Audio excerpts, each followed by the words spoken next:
वडोदरा में हर साल महाशिवरात्रि के पर्व पर शिवजी की सवारी निकाली जाती है। तब इस साल भी भव्य शिवजी की सवारी महाशिवरात्रि के पर्व पर निकलने वाली है। तब इससे पहले सत्यम शिवम सुंदरम समिति की ओर से इस बारे में ज्यादा जानकारी देने के लिए पत्रकार परिषद बुलाई गई थी।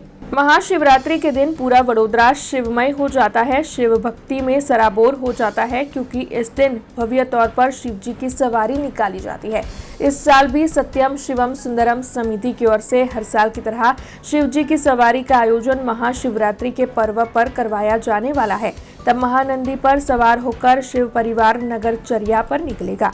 ये जो शिवजी की सवारी है वो रणमुक्तेश्वर महादेव मंदिर प्रतापनगर से शुरू होती है, वाड़ी चौखंडी मांडवी होकर सुसागर पहुंचती है और फिर सलाटवाड़ा में शिवजी की सवारी को संपूर्ण करवाया जाता है। तब आपको बता दें कि सत्यम शिवम सुंदरम समिति की ओर से इस बारे में ज्यादा जानकारी देने के लिए आज पत्रकार परिषद बुलाई गई थी। इस दौरान वडोदरा के मेयर पिंकीबेन सोनी, सांसद डॉक्टर हेमांग जोशी, गुजरात विधानसभा के मुख्य दंडक बलकृष्ण शुक्ल, साथ ही राज्य सरकार के मंत्री मनीषाबेन वकील और अन्य विधायकों की मौजूदगी दर्ज की गई थी। तो वहीं सत्यम शिवम सुंदरम समिति के आयोजक मयंक पटेल, साथ ही मांजलपुर के विधायक योगेश पटेल और अन्य कई अग्रणी भी यहां पर मौजूद रहे थे और साथ ही इस पत्रकार परिषद के तहत शिवजी की सवारी के आयोजन से जुड़ी हुई सारी जानकारियां मुहैया करवाई गई थी।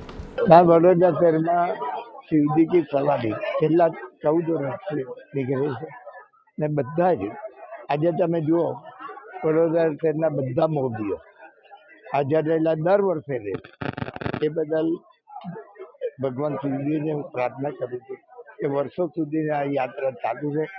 શિવ પરિવાર યાત્રા એકા શહેરનું નજરાણું છે ને ભક્તો જોડાતા રહે। વડોદરા શહેરના ભક્તો 15મી તારીખે શિવરાત્રિના દિવસે આ ઉત્સવ સારી રીતે ઉજવે।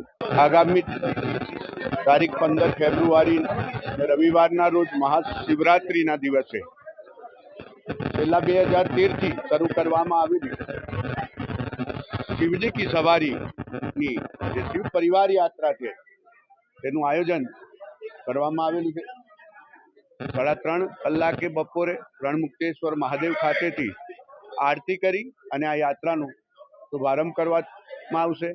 ત્યારબાદ આ યાત્રા આગળ વધતા 7 કલાકે સુસાગર પહોંચશે, જ્યાં 7:15 વાગે સુસાગર સ્થિત 111 ફૂટ ઊંચી સર્વેશ્વર મહાદેવની સુવર્ણમઢિત પ્રતિમાની મહાઆરતી કરવામાં આવશે અને ત્યારબાદ આ યાત્રા પ્રતાપ ટોકીઝ, જુબેલી બાગ, અમદાવાદી પોળ, ટાવર 4 રસ્તા, કોઠી 4 રસ્તાથી આગળ વધી ઉદયનારાયણ ખાતે કૈલાસપુરી ખાતે તેનું સમાપન કરવામાં આવશે અને આ યાત્રામાં આપના માધ્યમથી તમામ ભાવિ ભક્તોને, તમામ શિવ ભક્તોને હું શિવ પરિવાર તરફથી આ યાત્રામાં મોટી સંખ્યામાં જોડાવા હું એમને નિमंत्रण पाठवूं છું। हमसे जुड़े रहने के लिए हमारे YouTube चैनल को सब्सक्राइब करें और नई वीडियो की नोटिफिकेशन के लिए बेल आइकॉन को दबाएं।